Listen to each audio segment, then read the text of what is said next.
Hello everyone, I'm Colin Knecht. Welcome back to my channel. Today I'm making something I have never seen anywhere on YouTube, so this could be a first. It is so simple and so handy. I can't believe that this has gone sort of undiscovered until now.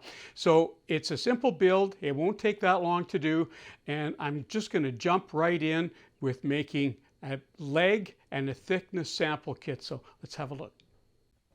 Okay, so just to get us started, I have a couple of offcuts here. You can see this one is quite a bit thicker than I have over here. What I'm going to be doing, I'm going to be running this through my table saw at 3 inches, and that's so that I can cut this little piece off the side.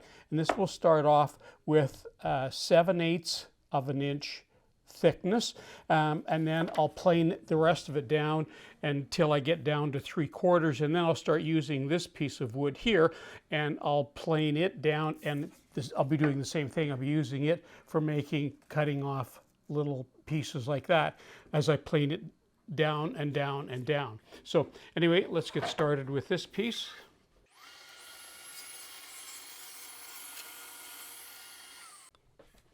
Okay, the next steps for me are to run this through the planer until I get the right thickness, then over to the miter saw and I'll cut off a little piece like that, a 3 by 5 inch, then back to the planer, do some more planing, cut off the next piece, which will be back down here, and go on until I get down to 3/4 of an inch. So I'm not going to show you what I'm doing because it's going to be kind of tedious, but just so that you understand that's what the process is going to be. So I'm just going to go ahead and do it. And when we come back, I'll have all of the little pieces all sized and at least with a pencil mark on it so you can see the sizes.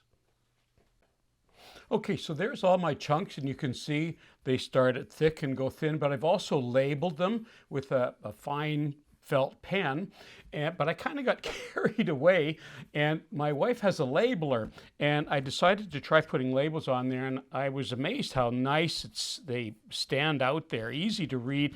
At the front, because they're thin, I had to put them on the front, but I also added, because I'm using laser now, I also added a couple of plastic pieces in there. Now, the next thing I need to do is to make a box to put these in so I can keep them sorted, but before we do that, I want to go over back to the table saw, because the next thing I want to do, I want to make some leg samples. This is an idea I came up when I started to make these. So let's zip over to the table saw and make those leg samples.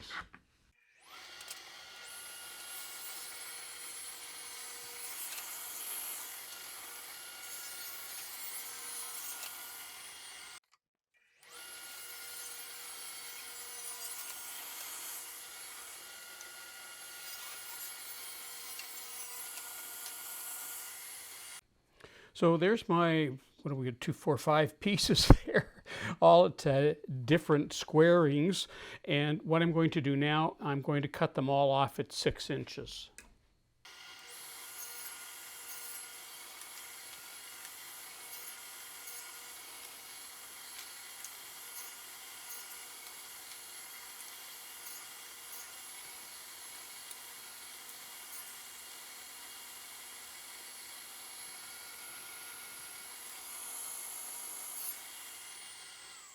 Now the next thing was to make a box for my thickness samplers and my leg samplers.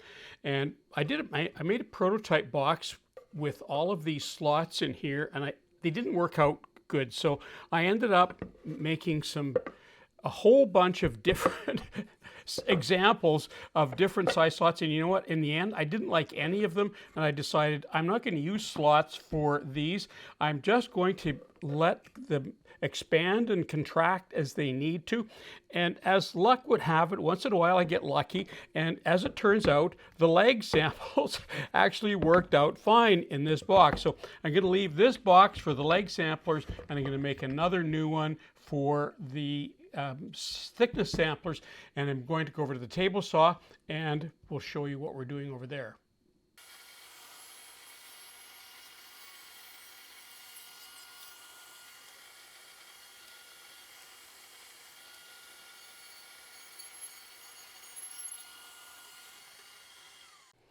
Okay, that worked out fine.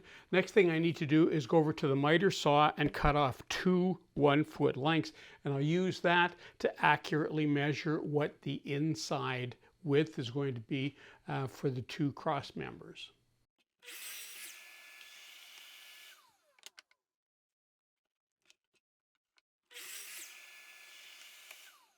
Okay, I said the inside that I wanted to be was 6 inches.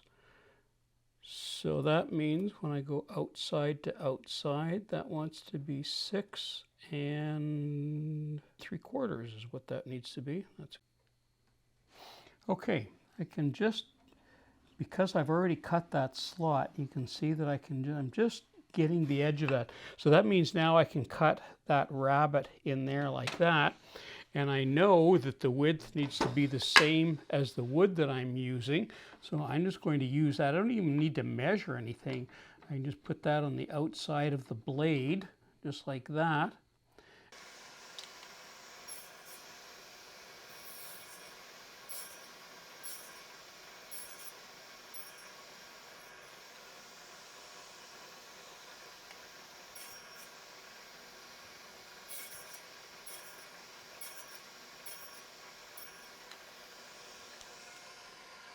So I'm just going to take a moment now, and I'm going to put glue on all of the surfaces, and I'll use my pinner, and we'll pin that together.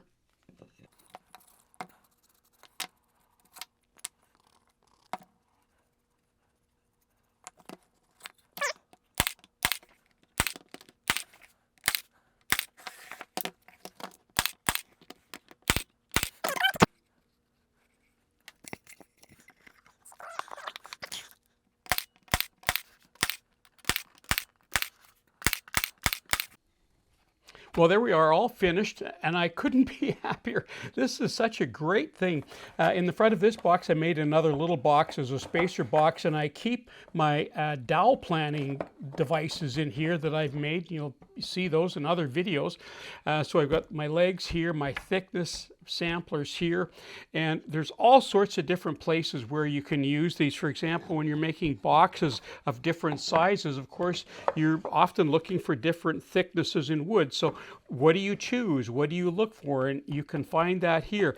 When you're making inlays, how deep do you want the inlay? How thick do you want the inlay material to be? Where's it going to go? And all of that has to do with your router bases. And if you're making your own router bases, and of course you need to measure that because it's different than what might come with your router. So you can use these for setting that up.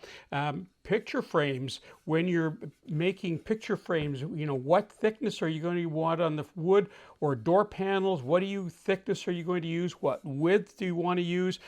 All of those things, you can use these for helping you figure all of that out.